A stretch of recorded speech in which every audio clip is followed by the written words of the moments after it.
আমাদের দেশীয় সিনেমাতে একটা কমন প্রবলেম কি জানেন? স্টোরি টেলিং অনেক দুর্বল হয়। আর বর্তমান সময়টাতে আমাদের অডিয়েন্স অনেক ইন্টেলেকচুয়াল এবং আমাদের দেশের অডিয়েন্সরা প্রতিনিয়ত বিভিন্ন দেশের আলাদা আলাদা ইন্ডাস্ট্রির কন্টেন্ট দেখে, আর তাই সেই হিসেবে আমাদের পারসেপশনও কিন্তু বদলে গেছে। কিন্তু কেন জানি না আমাদের বাংলাদেশের কিছু ফিল্ম মেকাররা এখনো সেই 90 দশকেই আটকে আছে। কি বলতে চাও সরাসরি বলো। আসলে বলতে চাই চাচা, মাঝে মধ্যে আমাদের বাংলা সিনেমা ইন্ডাস্ট্রির পক্ষ থেকে এমন কিছু সিনেমার ট্রেইলার মুক্তি পাই যেটা আসলেই হতাশাজনক। অন্তত 2026 সালে এসে এই রকমটা আশা তো করি না।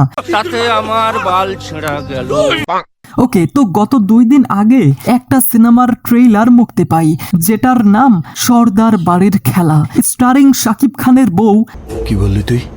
আই মিন শবনম বুবলি এবং জিয়াউল রোশন। তো কেমন ছিল সর্দার বাড়ির খেলা, এটা নিয়েই কথা বলবো, তবে তার আগে ইন্ট্রো। তো কেমন আছেন আপনি আর আপনার উনি? হাই, আমি জনি। চলুন শুরু করি। ওয়েল, সর্দার বাড়ির খেলার স্টোরি মূলত গ্রাম ভিত্তিক অ্যান্ড আই থিঙ্ক এটা 90 দশকের উপর সেট করা হয়েছে। প্রমাণ দাও। প্রমাণ হচ্ছে এটা, রোশনের পিছে আমরা একটা রেডিও দেখতে পাই। আর এই সিনেমার স্টোরিতে মূলত গ্রামের ঐতিহাসিক লাঠি খেলা, গ্রামীণ সংস্কৃতি, ঐতিহ্য, কুসংস্কার এবং একটা সাইকো ক্যারেক্টারের কম্বিনেশন, এই সবগুলো মিলিয়ে এই সিনেমার স্টোরি। তো শবনম বুবলি এবং রোশন ছাড়াও এই সিনেমাতে রয়েছে শহীদুজ্জামান সেলিম এবং আজাদ আবুল কালামের মতো অভিনেতা। পার্সোনালি এই ভিলেনকে দেখে আগের কিছু সিনেমার কথা আমার মনে পড়ে গেল। মানে আগের কিছু সিনেমাতে গ্রামের কিছু অসাধু বা লুইসা ভিলেন থাকতো না, এই যেমন ধরেন নাসির খান, হুমায়ুন ফরিদি অথবা এটিএম শামসুজ্জামান।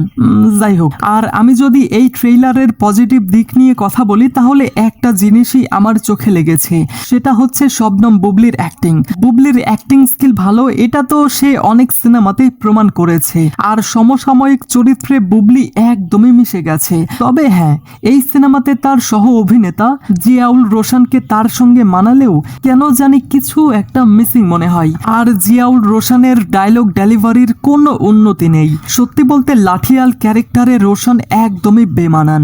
এর আগে বাপ্পির এমন একটা ট্রেইলার আমি দেখেছিলাম যেটার নাম আমি ভুলে গেছি, আর এই ট্রেইলারে রোশনকে দেখে আমার সেটার কথাই মনে পড়ে গেল।